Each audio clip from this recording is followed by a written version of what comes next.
आज की अध्यक्षता कर रहे चौधरी हरिराम जी 33 दिन से लगातार गौ माता की सेवा में अपने धर्म के लिए संघर्ष कर रहे गौशाला कमेटी और बहुत ही जुझारू धरना की कमेटी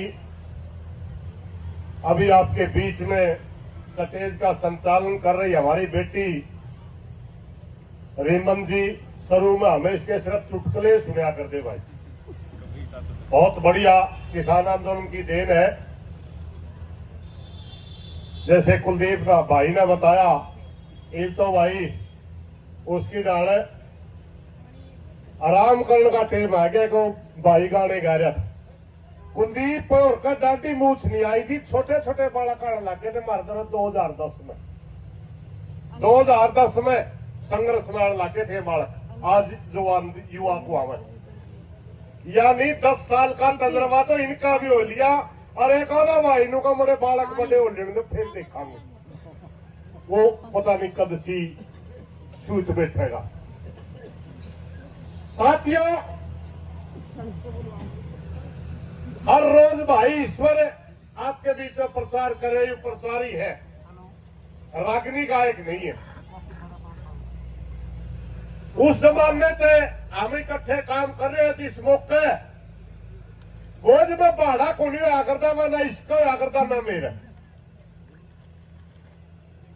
कमी का टेम था, गाड़ियों ने भी कोई रुपया 2 रुपया दिया करते करना, हाँ दिया ही नहीं करते। इस बार इसका बड़ा इसका गुरु बहुत अच्छा गायक था, उसका गला गान आया करता। मैं सारी बात तो नहीं सीख पाया मगर 80% किसान यूनियन के बदने ही है।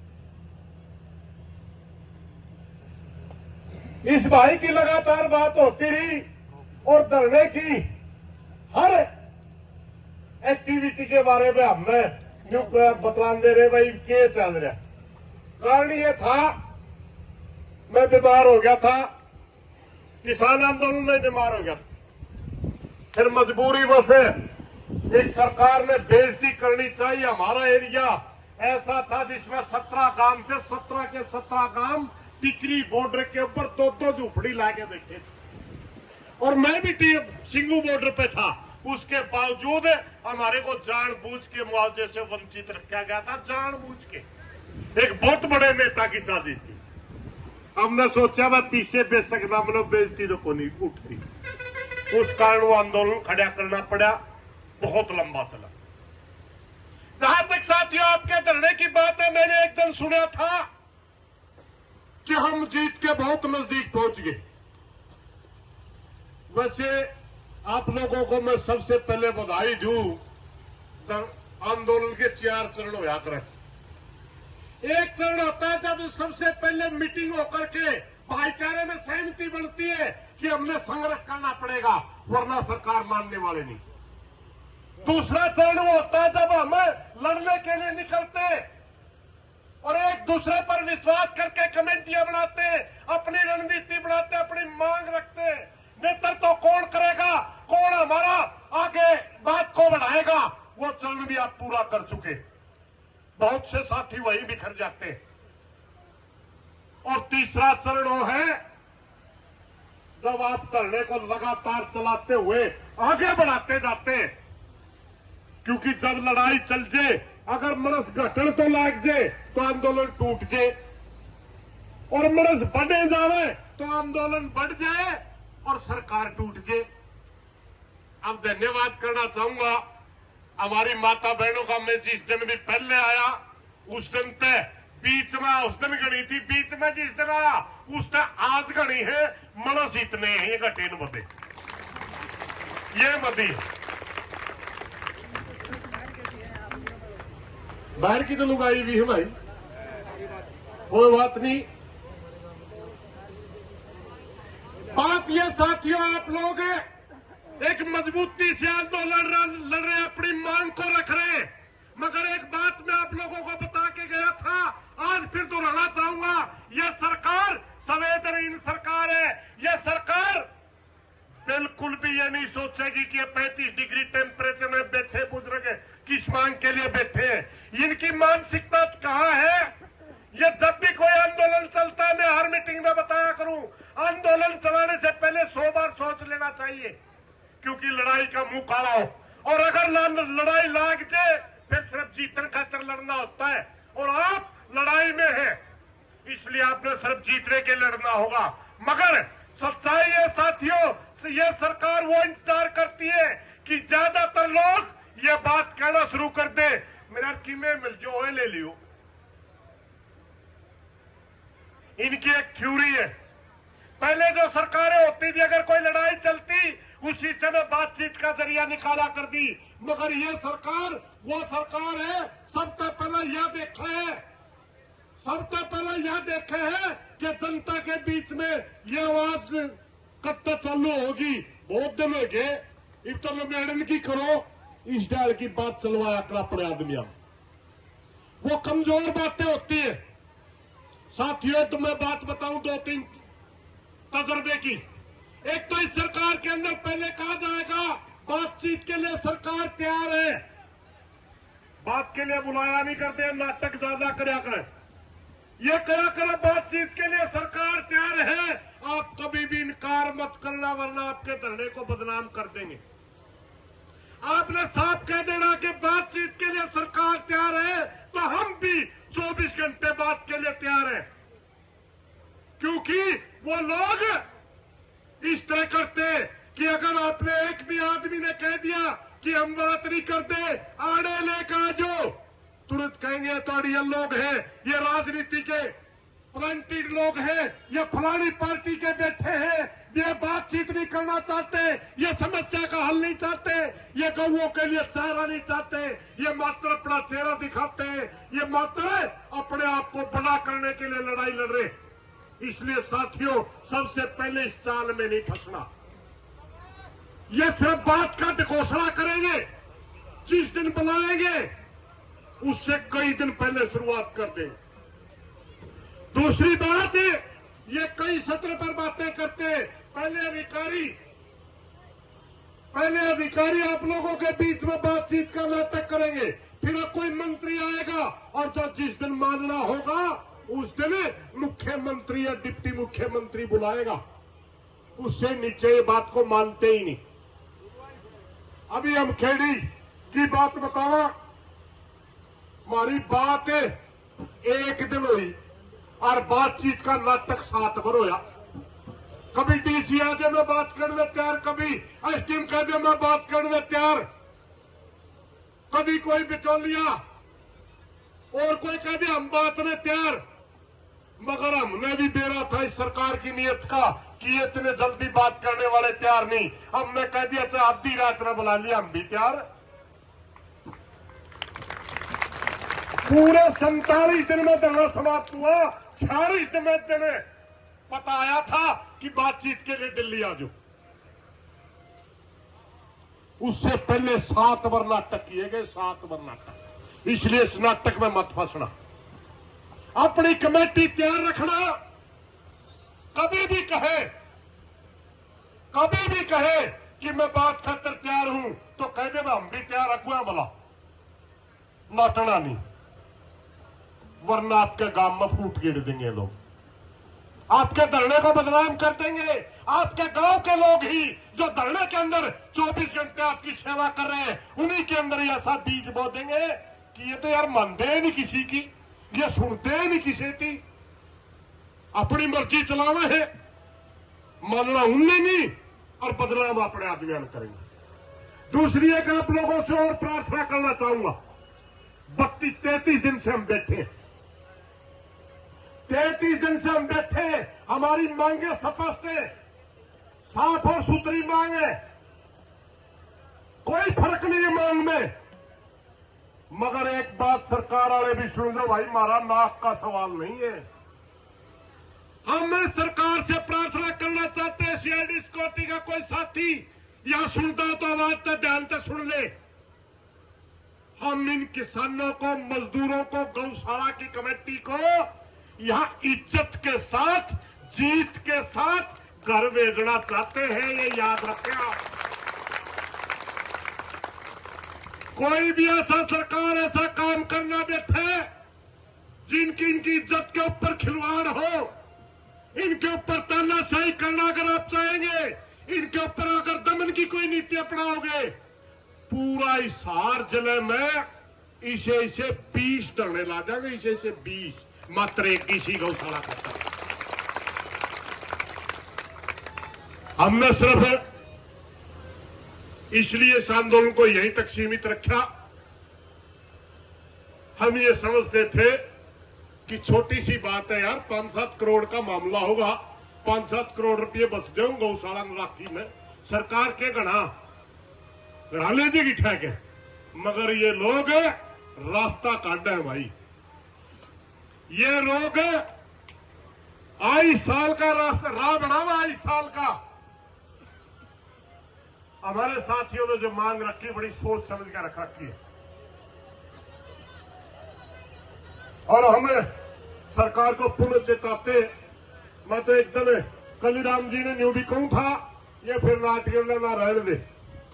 मैं कलीराम जी एक बात कर लो, पंचायत कर लो इशार की, और इन गाया में थर्मल में बाढ़ांगे और चुगर देते रांगे थी, और इनके सारे पेटा में खा जाएंगे 2 दिन में।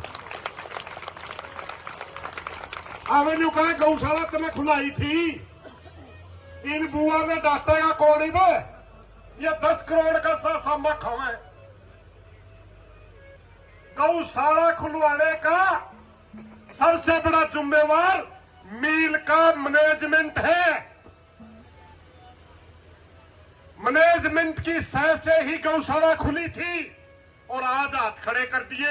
आज 10 रुपए पे कहते एक टेंडर दे दिया भाई, तो 11 का टेंडर ही गौशाला ने दे देंदा, जितने टेंडर देना था हमारे को बात कर लेंदा, हम 1 रुपया फालतू भी दे दिया रात में, लेकिन ईब नहीं दिया भाई, ईब कौन जा। इज्जत से बात करेंगे, इज्जत से बात करेंगे।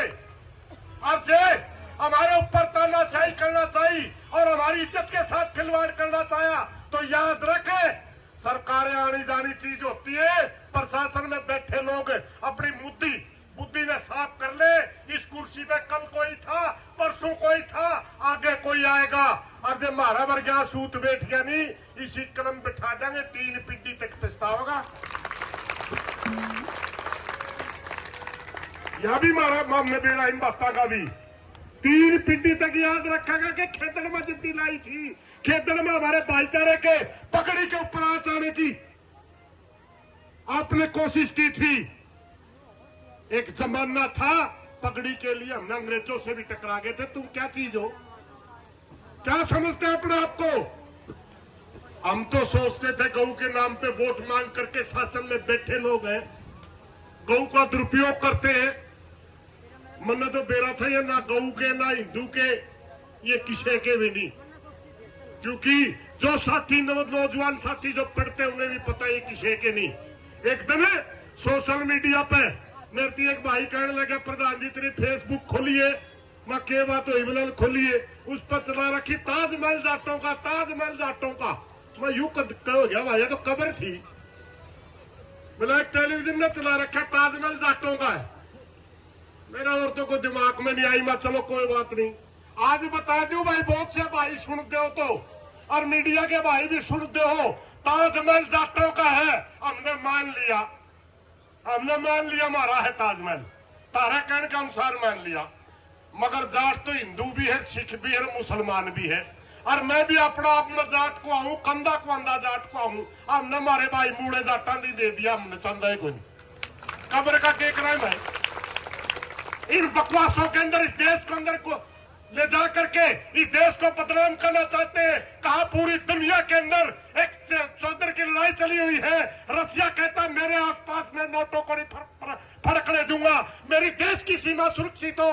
कहा यूरोप चाहता है मैं पूरी दुनिया के अंदर शासन करूं, मैं अपनी नीति लागू करूं, नई रिसर्च करूं। कहा चाइना चाहता है कि मैं अपने देश का विकास करूं। कहा चाइना चाहता है कि मैं अपने देश को चारों तरफ बढ़ाऊं, एक टुकड़ा हमारा देश का बाहर है उसको अंदर लेकर के आऊं। कहा कोरिया चाहता है कि मैं अमेरिका की चौधर के ऊपर मैं सीधा सीधा अटैक कर करके इसकी दादारी सहन नहीं करूं। और हमारा भारत मात्र छोटे छोटे टुकड़ों में बांट करके हिंदू मुसलमान के झगड़े पैदा करके हिंदू सिख के झगड़े पैदा करके हमारे को 1100 साल पीछे धकेलने की साजिश रखती है। साथियों, ये हिंदू के नहीं है। हिंदू के नाम पर मात्र वोट मांगते हैं, हिंदू के नाम पर गौ के नाम पर मात्र वोट मांगते हैं।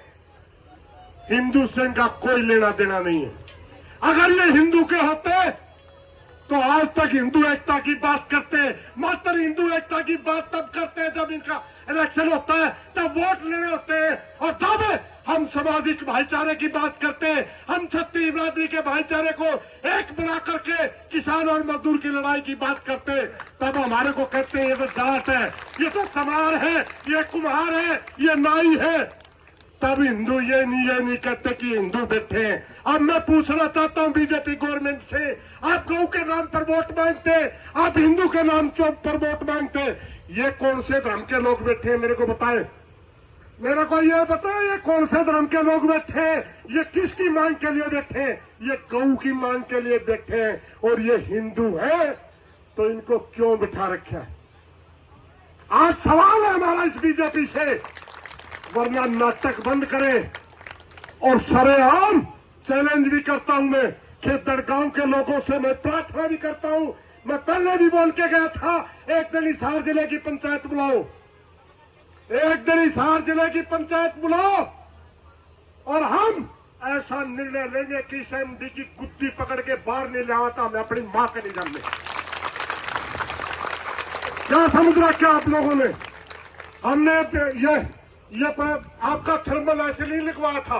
हम विकास के विरोधी लोग नहीं है, हम चाहते थे देश का विकास हो। हमने तो ये सपने देख करके थर्मल लगवाया था, हमारे एरिया क्षेत्र में बिजली आएगी, हमारे बच्चों को रोजगार मिलेगा। मगर सारा उल्टा कर दिया, ना हमारे बाप का नाम रोजगार, ना हमारा बिजली, उल्टा हमारी कोडियों की भाव माता जैसी जमीन लेकर के आप यहाँ तानाशाही करते हैं। समय रहते चेत जाए, वरना फिर चिड़िया चुगी खेत तो कुछ नहीं पाओगा। उसके बाद जिस दिन हमारा सिर घूम गया और धरने की कमेटी ने फैसला ले लिया, उस दिन आप तोड़े नहीं पाओगे। थर्मल में पहले भी कहा था, थर्मल मारा है, थर्मल के चारों तरफ गांव हमारे हैं, भाईचारा हमारा है। और क्या सारी गेटों के ऊपर अगर हमने ताले जड़ दिए और हमने दूध पानी सब्जी बंद कर दिया तो भीतरे खिलच खिलच के मरोगे, बाहर नहीं लेकिन जाए मुझसे नहीं। इन्हीं बातों के साथ कोई गलत बात में माफी चाहूंगा। साथियों, मैं थोड़ा बीमार चल रहा हूं, इसलिए ज्यादा लंबा तो बोल नहीं सकता। सीआईडी वाला भी दिखे हमने खड़े हो, बता दिया ना इंटर एमडी ने करेगा ही बिहार भी उनका नहीं। हमारे एरिया के बारे में, संस्कृति के ज्ञान के बारे में पता कर ले कि हम कैसे लड़ने वाले लोग हैं। धन्यवाद साहब। जोरदार तालियां आदरणीय अंकल जी।